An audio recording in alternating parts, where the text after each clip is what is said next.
Chapter 1. The Curse of the Bullock. Long time ago, in a small village lived an old woman with her daughter. While the old woman was hard-working, her daughter was lazy and selfish. They had a bullock.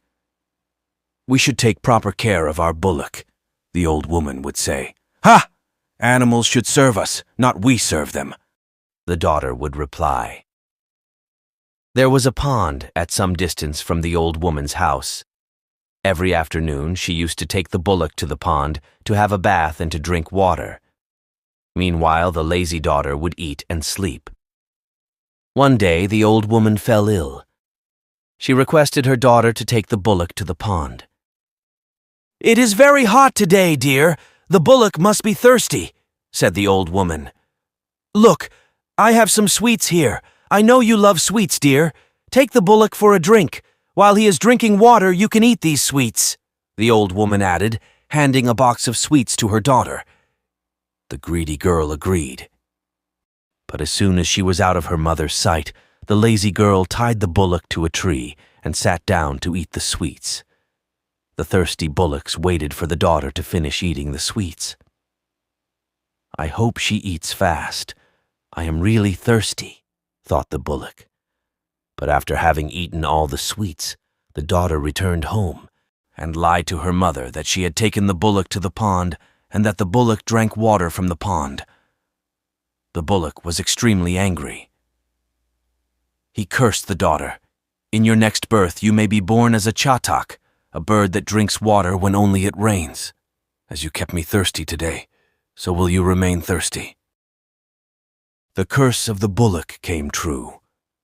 In her next birth, the daughter was born a chatak. It is said that a chatak is a bird that waits for rains, remaining thirsty throughout the year, despite having water all around. Chapter 2. The Clever Fox.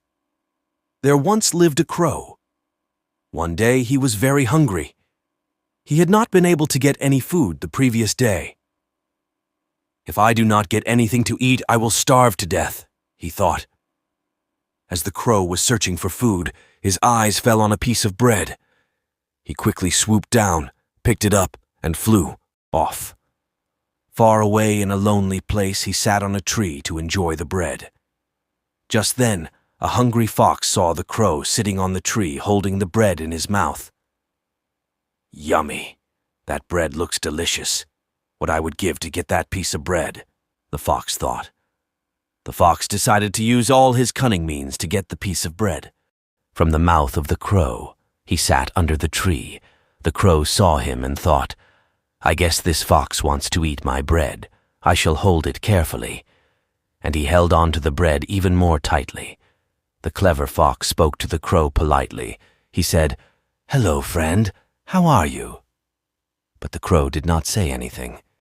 "Crows are such lovely birds, and you are very charming too," said the fox, flattering the crow. Then the fox said, "I have heard that besides being beautiful, you also have a sweet voice. Please sing a song for me." By now the crow started to believe what the fox was saying. "The fox knows true beauty. I must be the most beautiful bird in this whole world. I will sing him a song," thought the crow. As soon as the foolish crow opened his mouth to sing, the bread fell from its beak and into the ground. The clever fox, which had just been waiting for this very moment, caught the bread in his mouth and gulped it down his throat. The crow had paid a heavy price for his foolishness.